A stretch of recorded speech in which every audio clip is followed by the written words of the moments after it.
আসসালামু আলাইকুম রহমতুল্লাহ। সম্মানিত ভিউয়ার্স, দেখতে পাচ্ছেন আমরা এখন যাচ্ছি সেই আমাদের সারা বাংলাদেশে জরিপ হয়েছে মাদারীপুর জেলার অন্যতম একটি উপজেলা ঢাসার উপজেলা, সেটা নাকি হত দরিদ্র উপজেলা হিসেবে গণ্যিত হয়েছে। তো সেই উপজেলা দেখার জন্য রওনা করলাম। তো চলুন আমাদের সাথে দেখে আসি আমরা সেই হত দরিদ্র উপজেলা। তো দেখতে পাচ্ছেন আমি রাইটিংয়ে আছি, আর অল্প কিছুক্ষণের ভিতরে আমরা চলে যাব সেই অতি দরিদ্র উপজেলায়। তো আলহামদুলিল্লাহ আমি এখন আছি ডাসার থেকে একটু আগে। তো দেখতে পাচ্ছেন সামনেই ডাসার। তো এই যে এসে পড়লাম হতে দরিদ্র উপজেলায়।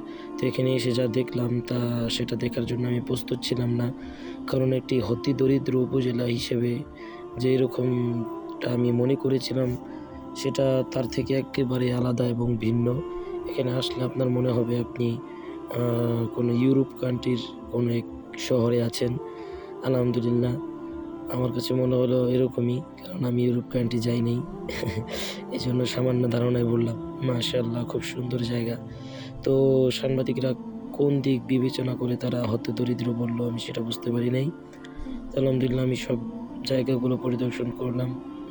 বিশেষ করে দর্শনীয় যে সমস্ত জায়গা ডাসার উপজেলার, এটা হলো সৈয়দ আবুল হোসেন সাহেবের কাচারি ঘর, যে ঘরে তার বাপদাদার ঘর, সেটাকে তারা এখনও স্মৃতি হিসেবে রেখে দিয়েছে। মাশাআল্লাহ, টিনের ঘরগুলোকে দেখতেও অনেক সুন্দর লাগে। তো এখানে এসে কিছু পরিদর্শন করলাম, তারপরে তার ভাইয়ের বাসা দেখলাম, তারপরে একটু হেঁটে সুন্দরভাবে সব কিছুই ভালো মতো দেখলাম। আশা করি আপনাদের কাছেও ভালো লাগবে। সামনে চলেন আমরা অগ্রসর হই।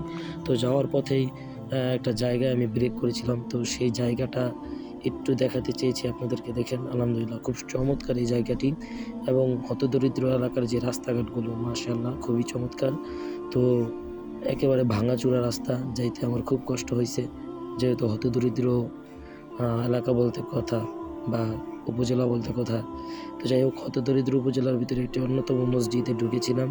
তো সেই মসজিদের ভিতরে ঢুকে দেখলাম মাশাআল্লাহ, যেটা কল্পনাও করিনি।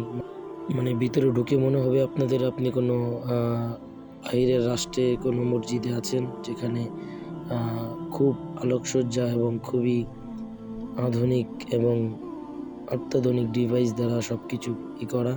আলহামদুলিল্লাহ ভিতরে একটু ঢুকে দেখলাম। ভিতরে ঢুকে যে মাঝখানে যে ঝাড়বাতিটা দেখলাম, সেটা দেখে আমার মানে প্রাণটা জুড়িয়ে গেল। অনেক দর্শনার্থী এখানে আসছে, তারাও এটাকে ক্যাপচার করছে আলহামদুলিল্লাহ। তো দেখতেই পাচ্ছেন খুব চমৎকার ভিতরের যে ঝাড়বাতিটা সেটা, এবং ভিতরের ভিউটাও খুব চমৎকার। আল্লাহু আকবার, মাশাআল্লাহ। তো এটা সৈয়দ আবুল হোসেন যার নিজ বাড়িতে আলহামদুলিল্লাহ এই মসজিদটি স্থাপন করেছেন।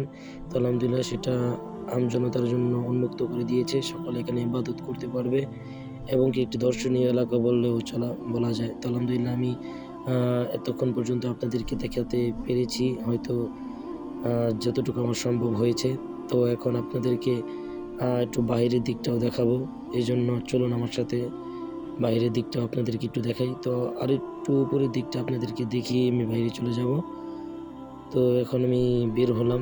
তো দেখতে পাচ্ছেন এই মার্বেল টাইলস দিয়ে এগুলো করা, সব সম্পূর্ণ মার্বেল টাইলস, পিলারগুলো সম্পূর্ণ মার্বেল টাইলস। তো এর আগেও আমি একবার এসেছিলাম, সেই সময় কাজ চলমান ছিল, মানুষ ঢোকা নিষেধ। তো উপরে ঝাড়বাতিটা আমার কাছে খুব অসাম লেগেছে। তো আলহামদুলিল্লাহ সেই ঝাড়বাতিটা খুবই চমৎকার এবং খুবই অত্যাধুনিক, মাশাআল্লাহ। এবং মসজিদটার ভিতরে আলহামদুলিল্লাহ খুবই সুন্দর পরিপাটি। আলহামদুলিল্লাহ হতদরিদ্র এলাকা বলতে কথা, হতদরিদ্র উপজেলার ভিতরে এত সুন্দর একটি মসজিদ থাকবে সেটা আমি কল্পনা করিনি। তো আলহামদুলিল্লাহ একটু বারান্দায় আসলাম, তারপর আপনাদেরকে বাইরের সাইডটা দেখানোর চেষ্টা করব। দেখেন বিশাল এরিয়া, এখানে আলহামদুলিল্লাহ স্থাপিত হয়েছে বিশাল আকৃতির একটি মসজিদ, যেটা দৃষ্টিনন্দন একটি মসজিদ। সেটা হচ্ছে মাদারীপুর জেলার ঢাসার উপজেলায়। মানে কি বলবো আপনাদেরকে, আলহামদুলিল্লাহ চলুন আমার সাথে একটু সামনে গিয়ে দেখি। চলুন, মাশাআল্লাহ, যাচ্ছি আলহামদুলিল্লাহ খুবই চমৎকার।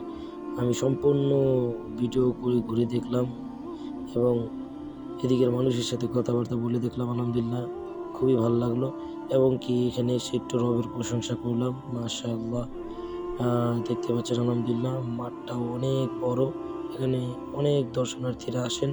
তো কোন আঙ্গিকে সেই সাংবাদিক বলল যে ডাসার উপজেলা একটি দরিদ্র হত দরিদ্র, সেটা আমি জরিপ মিলাতে পারছি না। আলহামদুলিল্লাহ, হয়তো আবুল হোসেন সাহেব থাকলে দুনিয়াতে হয়তো আর আবুল হোসেন সাহেব বেঁচে থাকলে হয়তো ওই সাংবাদিকরা এটা বলার সাহসও পেত না।